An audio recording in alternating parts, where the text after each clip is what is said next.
What is up, guys? It's the Sound Alchemist, and today I'm here to talk to you not about Warhammer 40k, but something that's still grim dark. I'm going to be giving you my experiences with the warp and its warp entities, aka scary stories of the paranormal that I've encountered throughout my life. Now, I don't know about you guys, but when it comes to ghosts, the paranormal, spooky stuff like that, I don't really know where I stand because the whole idea of like ghosts and the afterlife, heaven and hell, I don't know exactly where I stand on that because it has a lot to do with religion. And even though I was growing up practicing Catholic faith, I don't know exactly how I see that now. I'm still just, living life and just trying to see things. And when it comes to religion, I don't know exactly where I stand. So, with that being said, I don't really necessarily believe in ghosts and like apparitions and that kind of thing. But at the same time, it's an interesting concept to think about. Like, when people pass, how are they still stuck here in this plane of existence? And do souls exist? The whole heaven and hell thing, is that a thing? God and all that. But I mean, you've got shows out there of like, ghost hunters and people who are psychics. And growing up Catholic, you're led to believe that, hey, the devil exists, demons exists, you know, exorcisms are real. So with that mindset, it's like, whoa, crap! Like, let me let me rethink things because it's something really heavy to think about, knowing that hey, like you can get possessed. If you're not good, you're going to hell, and you're just going to be, damned for all eternity. But what does that mean for ghosts? Like, why are they here? It's like, yeah, you have unfinished business, but you're not really able to finish it. I don't know, because like a lot of ghosts are like ghost stories and stuff like that. You see them from like the 1800s, 1700s, that kind of thing. So it's like, how can you ever plan on finishing your business if like time has passed, it's moved on? Like, but anyway, I'm getting too philosophical for it. I'm here to talk to you about my first experience with the paranormal. So, without further ado, let's begin. Now we're traveling deep into the past. I was about, I want to say, 4 or 5 years old, and we were staying the night at my aunt's house.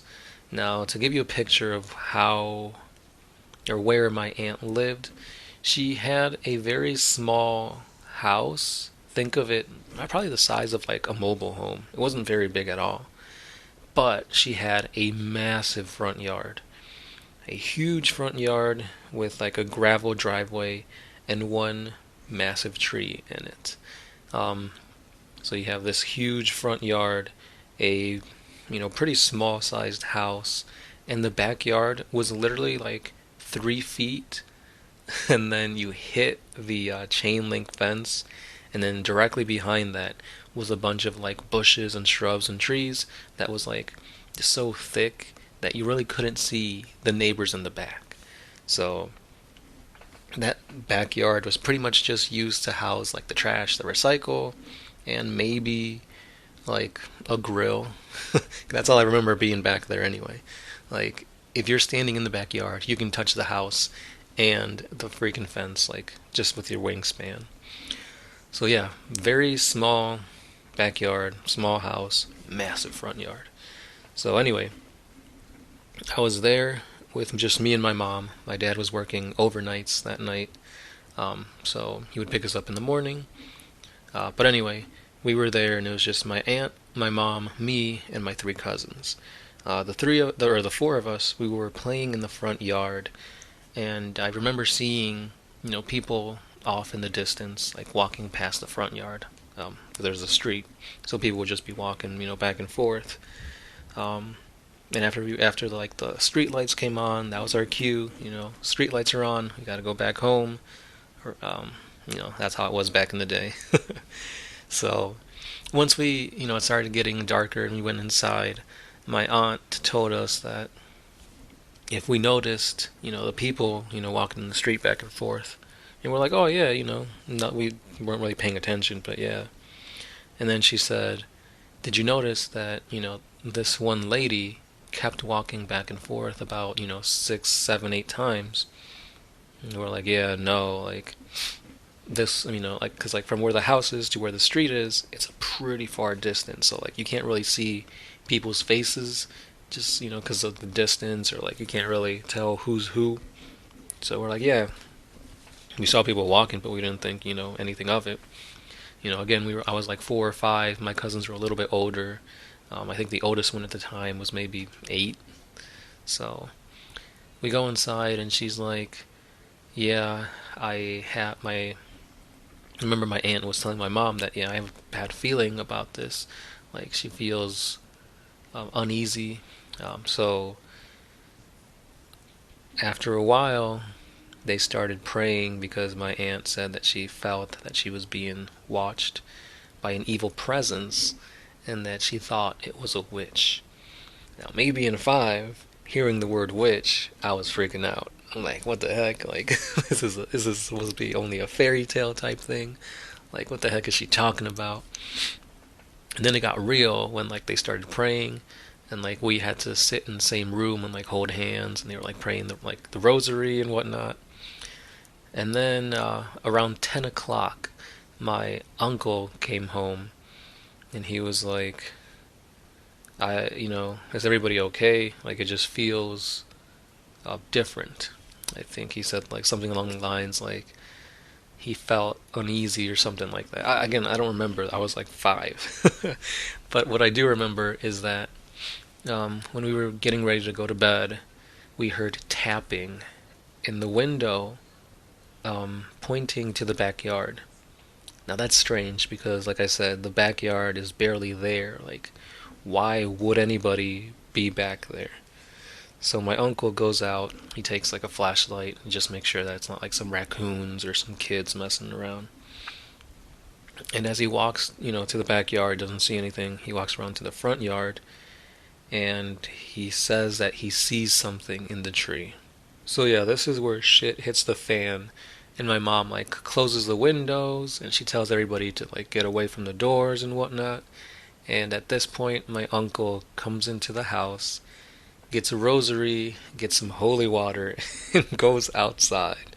He says that there is an owl out in the tree, but that he thinks it's like an omen or like something evil. Um, so as my uncle's out there praying or doing, throwing holy water at it, whatever he's doing, my mom and my aunt are just like praying again. This time a little, like louder. And at this point, my cousin, he starts crying because obviously he's like scared and whatnot. And for some reason, I remember hearing almost like a crow cawing, but it was very drawn out, and like it just sounded loud. This goes on for maybe 10 seconds, and then we don't hear it anymore. My uncle comes back inside.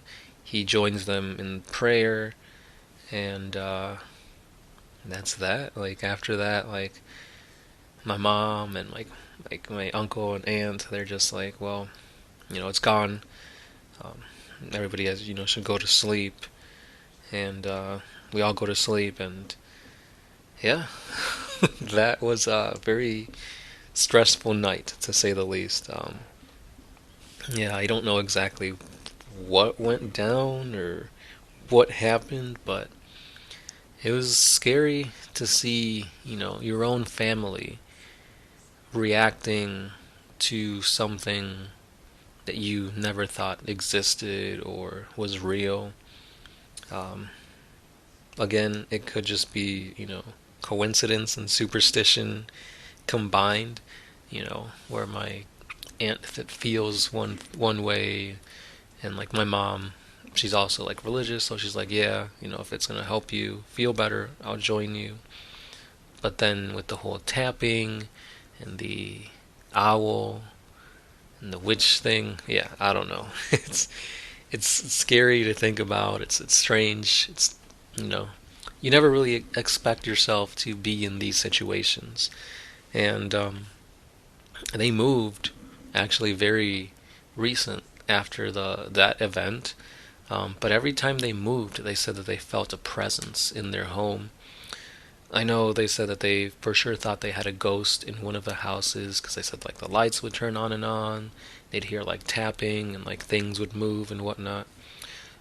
So to say the least, like that family, like my aunt, my uncle, my cousins, they've been through a lot in life. Like um, they've just had a very tough life in many ways, and they they were very religious, and I think they whenever they would talk to my mother and stuff like that, because they were more closer to my mom than to my dad, because that it's on my mom's side, and they kept saying that yeah they felt that they were touched by evil, and so that's why they went to church and they practiced the religion so strongly. But I mean, what does this mean? They, as much as they were into Catholicism and everything like that, like if they were doing so much for their religion, for the church, why did God, put them in that path? Why did He allow my cousin, to go that way? My cousin's child to be stillborn? Like, that's just crazy. It's crazy to think about. Yeah. Yeah, this video got a whole lot more personal than I thought it was gonna get. But yeah, that just goes to show you that, hey, like, nobody's life is set on a certain path. It can diverge, anything can happen. Um, is it the forces of evil at work? Is it a ghost, a demon, a witch that placed them on that path or followed them sins and caused all these negative things to impact them? Who knows? Like I said, it's not fair for them to try so hard, to trust so much in God, and then to have their lives end up the way it did. But yeah, that was my first story for Spooktober. Like I said, a lot more personal, a lot more. Uh, yeah, I, I don't know. It's yeah. But that was my story. I do want to know if you guys have any encounters, with the paranormal, be it ghost stories or anything along those lines. But yeah, let me know down in the comments, and I will be seeing you guys in the next one. This has been the Sound Alchemist, part of One Mind Syndicate, and now catch you guys then. Peace.